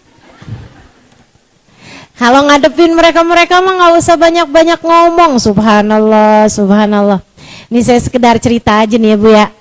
Ada waktu di saat Hubabah Maryam, almarhumah Hubabah Maryam binti Muhammad bin Abdullah Al-Haddar, kakaknya Hubabah Nur, tapi lain ibu. Istrinya Habib Zain bin Smith Madinah, sudah wafat beberapa tahun yang silam. Nah itu waktu beliau masih, ya pastinya ya, saat beliau masih hidup, itu beberapa kali datang ke Indonesia, datang ke Jakarta. Nah kalau beliau datang, yang ngikutin majelis saya dari udah lama gitu, dari sekitar 10 tahunan yang lalu, saya rasa pasti itu pernah ketemu sama Hubabah Maryam, pernah ngisi di sini juga, di riwayatan pernah ya, Hubabah Maryam ya. Nah ini teman-teman saya sekalian, beliau kalau ke Indonesia saya ada tuh, jadi lisan beliau, karena beliau nggak bisa bahasa Indonesia, sementara orang-orang Indonesia nggak pada ngerti bahasa Arab. Biasanya orang Indonesia nih kalau ngerti bahasa Arab nggak jauh-jauh dari 3 kata, ana ente fulus. Jadilah saya harus terjemahin Hubabah Maryam. Nah, ada satu waktu ada seorang suami bilang sama anaknya Hubabah Maryam untuk bikinin jadwal ke rumah istrinya, gitu ya, di rumah keluarganya lah gitu, ngundang Hubabah Maryam.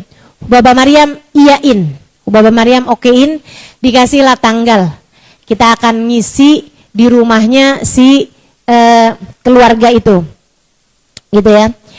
Subhanallah, berapa waktu kemudian saya ketemu sama istrinya itu nemuin saya, terus bilang kalau mereka tuh sebenarnya keberatan karena istrinya tuh baru habis melahirkan dalam kondisi yang masih sangat lemah. Kayaknya kalau banyak didatengin tamu untuk majelisnya Hubabah gitu kan, pasti kan orang-orang pada pengen datang tuh gitu ya. Nah itu kan nanti jadi ribet gitu, sementara istrinya baru habis melahirkan, masih sangat sakit gitu kan, masih juga punya baby gitu. Itu kan ngurusin anak masih bayi itu kan nggak usah ada tamu aja bingung, apalagi rumahnya ketamuan banyak orang gitu. Jadi kayak semacam keberatan gitu kan. Dia bilang nggak tahu tuh suami saya gimana nih Ustazah kalau kayak gini. Saya bilang baiklah kalau gitu, coba saya akan sampaikan kepada Hubabah Maryam. Saya bilang sama dia, terus gimana enaknya Kak, apa Hubabah Maryamnya nggak usah datang ke sana? Saya senang Ustazah, kalau Hubabah Maryam datang kemari saya senang banget. Hubabah Maryam jadinya bisa mentahnik anak saya gitu. Terus juga nanti Hubabah Maryam bisa doa-doain saya gitu kan, doa-doain keluarga saya. Cuman saya nggak mau ngundang-undang orang gitu. Maksudnya Hubabah Maryam datang aja ke tempat saya nih kayak buat ngeteh sore gitu, buat makan kue gitu maksudnya. Jadi kan nggak terlalu repot iniannya gitu, persiapannya gitu. Saya bilang, coba deh, saya mau bicara. Saya semalaman nggak bisa tidur, mikirin kata-kata saya nih mesti ngomongnya kayak gimana sama Hubabah Maryam. Kebayang nggak sih Hubabah Maryam tuh udah bilang sama saya, Halimah, nanti kita tanggal sekian kita ada majelis di tempatnya keluarga ini gitu. Udah ngomong sama saya. Saya bilang marhaba Hubabah, itu kan. Tiba-tiba saya ngomong gitu, Hubabah majelisnya cancel.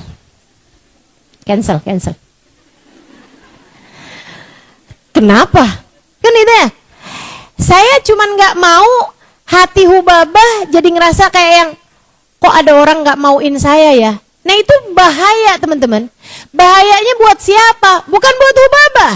Bahaya buat orang yang nggak kepengen, yang maksudnya yang bikin hati seorang walinya Allah ngerasa gimana tuh bahaya. Hati-hati nih. Kadang beliaunya nggak apa-apa, tapi Allahnya yang marah kepada kekurang adaban kita kepada seorang wali dari wali-walinya Allah Subhanahu wa taala. Bahaya, teman-teman, bahaya. Kalau ada sampai seorang walinya Allah gitu ya, ngerasa sakit hati dari kita, ngerasa nggak nyaman dari kita, ngerasa nggak enak dari kita gitu, karena kita maksa salaman, karena kita maksain, Hubabah, tangannya Hubabah ditarik-tarik, dipegangin di dada, dipegangin di perut. Saya lagi hamil Hubabah, pegangin anak saya gitu kan, pegangin perut saya gitu. Kalau beliau sampai merasa nggak nyaman teman-teman, kalau para wali-walinya Allah ini ngerasa nggak nyaman, ngerasa kayak yang terganggu dikit aja, itu bisa masalah buat kamu, bukannya berkat yang didapat, bisa laknat, naudzubillah, bisa kehancuran kita tuh.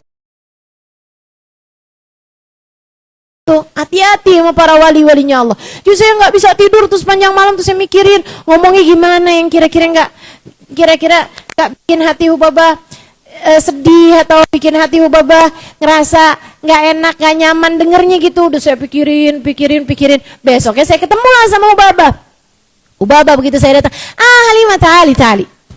Halimah, tolong dong nak, teleponin sama yang kemarin ngundang, bilangin sama beliau saya mau datangnya buat ngeteh sore aja.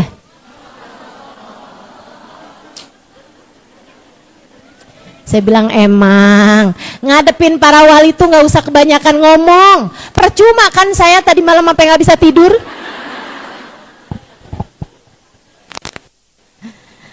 Masya Allah. Makanya teman-teman saya sekalian, itu dia tuh ya, di hari Asyura. Nah, Nabi Allah Musa ketika dibilangin sama kaumnya, Musa, iniin tuh, pukulin lagi tuh tongkat kamu tuh, biar yang di sana tenggelam nih, biar Fir'aun dan pasukannya tenggelam. Nabi Musa nggak ngikutin. Nah ini mah omongan umat saya nih, ngomongnya pakai hawa nafsu, dari ketakutan lah, dari kepengenan lah, dari inilah itulah, nggak mau diikutin sama Nabi Musa. Nabi Musa ikut aja perintah Allah Subhanahu wa taala. Allah nggak nyuruh, nggak dikerjain sama Nabi Musa, jalan aja tuh Nabi Musa. Subhanallah. Fir'aunnya kemudian jalan, udah di tengah-tengahan jalan Allah Subhanahu wa taala ubah lagi lautan yang diinjak sama Fir'aun menjadi cair kembali, menjadi lautan kembali, dan Fir'aun yang ngaku jadi Tuhan, yang ngakunya dia bisa menghidupkan dan mematikan, ketika berkata kepada langit, turunlah hujan, wahai langit, langit pun menurunkan hujan. Ternyata bersama dengan segala kepintarannya, ternyata Fir'aun gak pernah les berenang.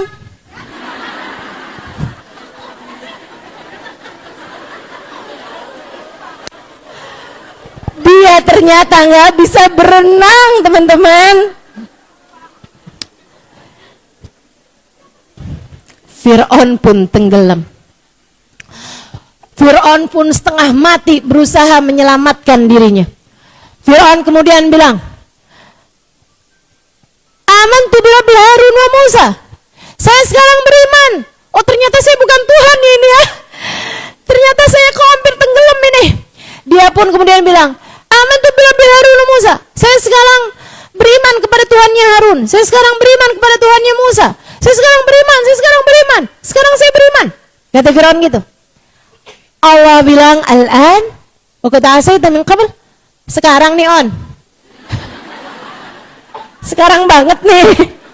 Nggak dari kemarin-kemarinan. Ente sepanjang hidup durhaka kepadaku. Sekarang giliran udah mau mati, kamu baru mau taubat? Nggak bisa, nggak bisa. Nggak bisa. Kamu tidak aku terima taubatmu. Para ulama pada bilang, Fir'aun sih bukan umatnya Nabi Muhammad. Coba dia umatnya Nabi Muhammad, Allah pasti akan tetap menerima taubatnya. Sebab untuk umat ini Allah terima taubatnya selagi nafas masih belum sampai di tenggorokan. Allah nggak terima taubatnya Fir'aun. Allah nggak terima keimanannya Fir'aun. Ibu-ibu sekalian, Allah bilang, aku akan jadikan jasadmu ini wahai Fir'aun, aku abadikan buat jadi pelajaran bagi orang-orang yang mau berpikir. Bu, diabadikan jasadnya si Fir'aun ini. Ada sampai sekarang. Muminya Fir'aun, badannya Fir'aun tuh diawetkan sama Allah Subhanahu wa taala. Ada di museum di Kota Tua. Enggak. Ada di museum di Kairo, Mesir sana ya Bu ya. Ibu-ibu pernah lihat? Saya pernah Bu. Saya pernah lihat. Nih dia nih orangnya nih ngaku-ngaku jadi Tuhan. Bu, saya kirain dulu tuh kayak semacam orang yang dibalut di ini gitu, mumi gitu. Ternyata enggak Bu, jasad utuh. Sampai saya masih lihat tuh ada rambut di pelipisnya masih ada. Rambut-rambut di pelipis, rambut-rambut di hidung masih ada Bu. Ya ampun, bener-bener Allah abadikan sesuai dengan firman Allah Subhanahu wa taala yang Allah tuliskan dalam Al-Quran. Masya Allah, buat jadi pembelajaran. Dan ternyata Bu ya, agak tinggi Bu. Fir'aun tuh pendek. Dibandingin orang Mesir zaman sekarang aja dia pendek. Saya nggak ngerti tuh. Di zamannya Nabi Musa, tuh Fir'aun jangan-jangan kate.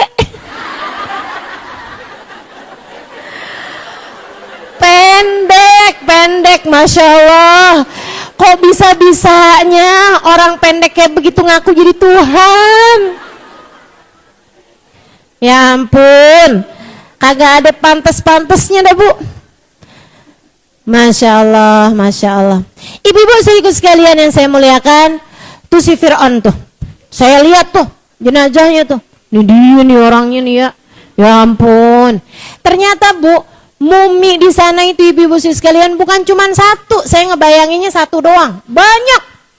Ada mumi bayi, ada muminya saudaranya Fir'aun, ada muminya bininya Fir'aun, gitu banyak ibu-ibu sekalian, bukan Asia ya. Dan Fir'aun itu juga ternyata banyak.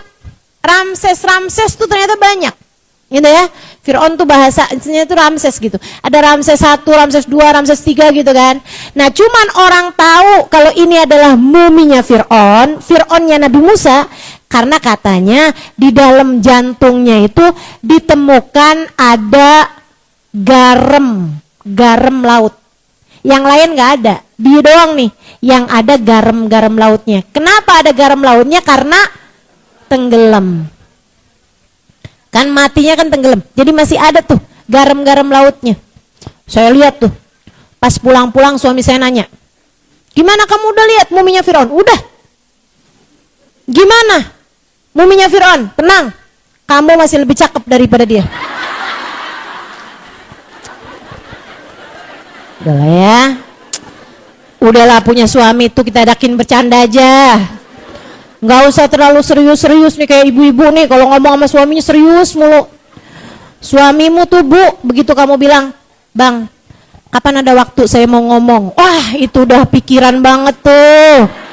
Sian, suaminya sian. Sian, jangan gitu-gituin lah. Abis gitu ada banyak nih, ini istri-istri nih di sini nih banyak nih, yang kalau ngomong sama suaminya serius banget, yang diomongin angka mulu. Tagihan listrik sekian,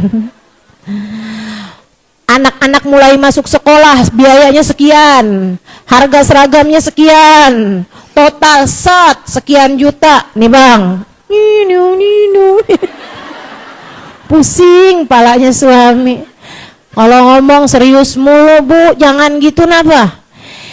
Yang santai, hidup yang santai, bawa bercanda aja. Liatin suami terus bilang, "Ada yang mau saya omongin sama kamu." "Apaan?" "Kamu udah tahu belum?" "Apaan?" "Saya sayang loh sama kamu."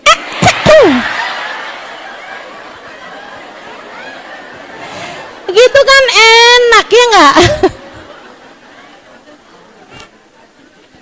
Gimana kalau kayak gitu? Ngeliatin suami terus bilang I love you. Palingan suaminya nanya, "Kamu salah minum obat ya?" Ini bini saya kena di mana nih kayaknya nih. Saudara sekalian saya muliakan. Oke lah, kembali kepada hari Asyura. Nah, hari Allah menenggelamkan Fir'aun kepada Nabi Musa tepat pada tanggal 10 Muharram, hari Asyura. Maka ibu-ibu sekalian, siapapun darimu yang masih berada dalam jebakan atau berada dalam penjara dari orang-orang yang kamu sayangi, berada dalam kekuasaan orang-orang yang sepertinya tidak sayang sama kita atau dengan akhlak-akhlak yang gak baik, yang serius doa pada hari Asyura. Semoga Allah Subhanahu wa taala menyelamatkanmu darinya.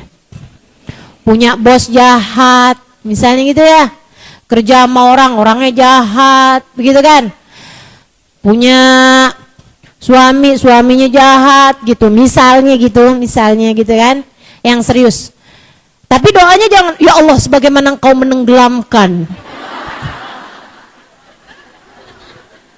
Jangan gitu doanya.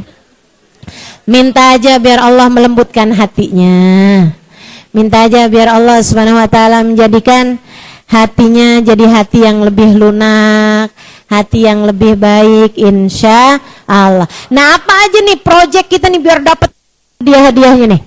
Teman-teman saya sekalian, 2 hal jangan ditinggal, karena itu hadisnya sahih dan diperintahkan kita untuk melakukannya. 2 hal jangan ditinggal. Yang berikutnya ada beberapa kesunahan yang kamu bagus lakukan pada hari Asyura. Kemudian ada beberapa hal yang kamu kerjain boleh, enggak juga enggak apa-apa, karena memang enggak ada hadisnya baik sahih maupun dhaif. Ya. Yang pertama nih 2 hal yang hadisnya sahih, jangan sampai ditinggalin. Apa itu? Yang pertama, puasa. Inna shaum yom Asyura yukaffiru dzunub sanah. Sesungguhnya puasa hari Asyura menghapuskan dosa 1 tahun. Puasanya jangan ditinggal. Kemudian yang keduanya, at-tausi'ah alal iyal. Man wassa iyalahu yauma Asyura wasa'allahu rizqah. Wa fi riwayah tulasana. Siapa yang meluaskan rezeki, meluaskan nafkah bagi keluarganya pada hari Asyura, maka Allah Subhanahu wa taala akan meluaskan rizkinya dalam satu riwayat sepanjang tahun. Jadi para ibu yang biasa ngasih uang jajan sama anak-anaknya, tambahin.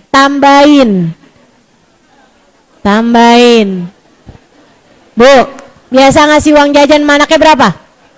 10.000. Tambahin hari itu jadi 11.000. Jangan dikit amat nambahinnya ya. Tambahin kayak 30.000 gitu, atau kasih hadiah apa gitu, nyenengin anak-anak kita. Tenang, janjinya Allah seperti yang disampaikan Nabi Muhammad, Allah akan lapangkan rezekimu sepanjang tahun.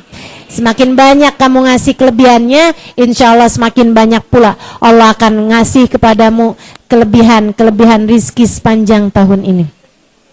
Termasuk juga silahkan sampaikan kepada suamimu bagi yang bersuami.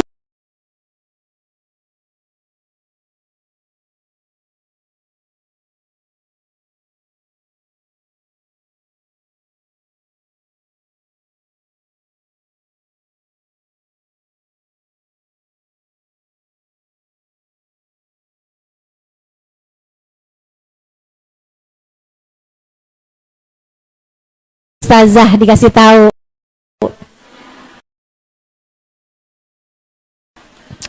Gitu kan, Ustazah, kok hadis yang ini nih kayak nggak pernah denger ya Ustazah? Itu dia tuh Bu masalahnya. Selama ini kan yang ngajar kan para laki-laki tuh. Ustadz kayaknya disembunyi-sembunyiin nih hadis-hadis yang beginian nih. Takut bini-bininya pada ngerongrong. Takut bininya pada minta. Masya Allah. Sampaiin aja Bu, ada pelajaran bagus Bang hari ini. Itu dua hal yang kita disunahkan untuk melakukannya. Termasuk kepada orang-orang yang kerja di rumah kita. Atau tambahin. Siapa yang kepengen rezekinya luaskan pula rezeki orang lain yang kamu tanggung selama ini, yang kamu bayar mereka selama ini, atau yang kamu beri kepada mereka selama ini. Itu dua hal yang memang jangan sampai ditinggalkan. Hari Asyura hadisnya sahih. Ada beberapa hal yang sunnah juga meskipun hadisnya dhaif. Ya, apa tuh? Ngasih santunan anak yatim. Ngasih santunan anak yatim. Walaupun lebih terkenal nih Bu ya daripada yang tadi tuh ya. Kayaknya hari Asyura tuh kayak hari raya anak yatim gitu. Saudara sekalian, itu dia tuh ngasih santunan sama anak yatim.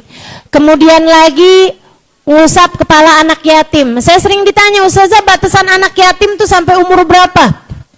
Tergantung untuk disantuni atau untuk diusap kepalanya. Kalau untuk diusap kepalanya sampai dengan balik. Kalau udah balik jangan usap-usap kepalanya. Kamu anak yatim apa bukan? Kamu yatim ya? Saya sih yatim sih, tapi umur saya udah 25 tahun. Sini saya usap. Nggak ada ceritanya Bu, itu mah berondong namanya.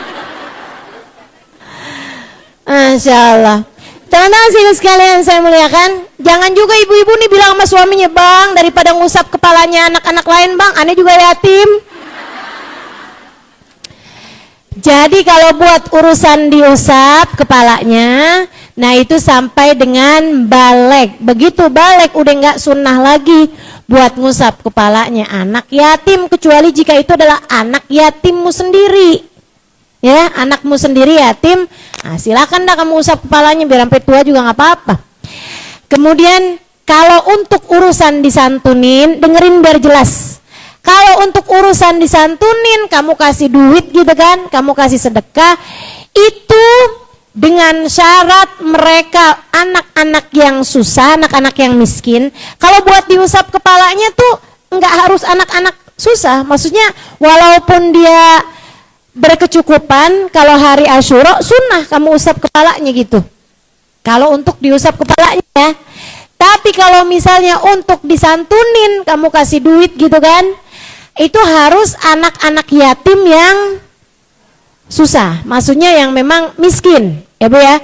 Nah ini disantuninnya kalau laki-laki sampai dengan mereka bisa bekerja, kalau anak perempuan sampai dengan mereka menikah. Jadi walaupun 18 tahun, 17 tahun, kalau dia yatim dan miskin, kamu sunnah untuk menyantuni mereka, termasuk ketika hari Asyura ini. Jangan misalnya pas lagi mau santunan anak yatim, dilihatin, ini udah gede nih kamu udah balik. Udah sih, ya udah sana. Nggak dapat santunan, padahal dia lebih memerlukan daripada yang sekolah-sekolah SD gitu. Buat beli buku, buat beli alat tulis gitu kan. Ada banyak keperluan-keperluan mereka, maka sunnah untuk disantuni sampai dengan balik. Kemudian selain daripada itu, hari Asyura juga kalau dengar-dengar tuh bagus buat ngunjungin orang sakit, bagus buat mendapatkan doa dari orang-orang tua, orang-orang soleh gitu ya. Bagus doa dari guru-guru kita gitu, berkunjung kepada mereka, ketemu sama mereka gitu. Teman-teman saya sekalian, itu semuanya bagus untuk dilakukan pada hari Asyura, selain daripada banyakin sedekah baik kepada anak-anak yatim terutamanya, ataupun kepada siapapun saja dari umat Islam yang miskin, yang fakir. Nah itu sunnah untuk kamu bersedekah pada hari Asyura. Selain daripada itu, baca ayat kursi 360 kali. Kalau enggak kamu baca hari ini, bisa juga kamu baca pada tanggal 10 Muharram nanti. Insya Allah sepanjang tahunnya akan terjaga. Sebanyak berapa tadi? 360 kali, sebanyak bilangan hari sepanjang tahun. Ya. Kemudian lagi masing-masingnya dengan Bismillahirrahmanirrahim. Jadi ayat kursinya dengan diawali dengan Bismillahirrahmanirrahim untuk tiap satu ayat kursinya. Ayat kursinya diawali dengan Bismillahirrahmanirrahim. Kemudian teman-teman sekalian, nah ada hal-hal lainnya yang kamu kerjain boleh, enggak juga nggak apa-apa. Kalau teman-teman pernah dengar-dengar gitu ya. Apa itu? Hari Asyura sunnah mandi. Ya emang kita memandi ya Bu ya. Enggak hari Asyura juga orang di Indonesia mandi biasanya kan. Ya udah hari Asyura ya mandilah gitu. Kalau ibu-ibu pernah dengar hari Asyura sunnah potong kuku, gitu kan? Ah ibu tinggal lihat-lihat aja, kalau emang kuku ibu panjang-panjang ya potong aja gitu kan. Hari Asyura ya Bu ya. Nah kebetulannya hari ini nih, tahun ini Asyuranya jatuh pada hari Jumat. Jadinya kan emang sunnah juga potong kuku hari Jumat. Tapi kalau hari Asyuranya nempatin hari Selasa, nggak bagus Bu potong kuku hari Asyura hari Selasa gitu. Nah itu jadi ya dikerjain boleh, enggak juga nggak apa-apa gitu kan. Untuk urusan potong kuku karena ketepatan hari Jumat ya silahkan aja. Bagus memang potong kuku pada hari Selasa. Iya saya salah, seneng bener dah kalau saya salah. Dan yang terakhir, kalau ibu pernah hari Asyura sunnah pakai celak mata. Itu ibu-ibu sekalian, kalau ibu lagi puasa malah makruh hukumnya untuk bercelak mata. Kecuali kalau ibu-ibu pakai celak matanya sebelum subuh. Gitu kan, pas waktu sahar tuh, waktu ibu-ibu bangun buat sahur gitu ya, buat tahajud, nah ibu pakai celak mata. Itu sunnah ibu-ibu sekalian. Tapi kalau habis subuh ke belakang sampai ke maghrib dan ibu lagi keadaannya puasa, maka makruh untuk orang yang berpuasa buat pakai celak mata. Wallahu a'lam bishawab. Dan sehari sebelumnya ibu-ibu sekalian, hari Tasu'a, enggak sunnah apa-apa selain puasa. Puasanya hukumnya sunnah, meskipun tidak seperti kesunahan puasa hari Asyura. Kalau puasa hari Asyura, inna yawm shom Asyura yukaffiru dzunub sanah. Sungguhnya puasa hari Asyura ngapusin dosa 1 tahun. Nah hari Tasu'anya Nabi Muhammad niat, kalau umur saya nyampe tahun depan bersama dengan hari Asyura, saya akan puasa juga hari Tasu'anya, tanggal 9-nya, ketika Nabi Muhammad tahu bahwa orang Yahudi ternyata juga puasa hari Asyura gitu ya. Jadi kita tanggal 9 puasain hari Tasu'a, karena lanjutin niatnya Nabi Muhammad pada hari Asyura kita puasa hari Asyura. Wallahu a'lam bishawab. Ya, saya udah mulai ngos-ngosan. Kita baca suratul Fatihah buat yang meninggal dunia hari ini. Ayahandanya teman saya nih, namanya Habib Hamid bin Saleh Al-Haddad. Bapaknya Seraya Haddad ya, di Condet sana itu. Kita bacakan Fatihah. Mudah-mudahan Allah bahagiakan beliau dalam alam kuburnya. Ala hadhihi niyyah, innallaha lahu yarhamu wa yaghfir. Birahmatil maghfirus kinujana birahmatisya Allahul Fatihah. Wallahi minasyaitonir rajim.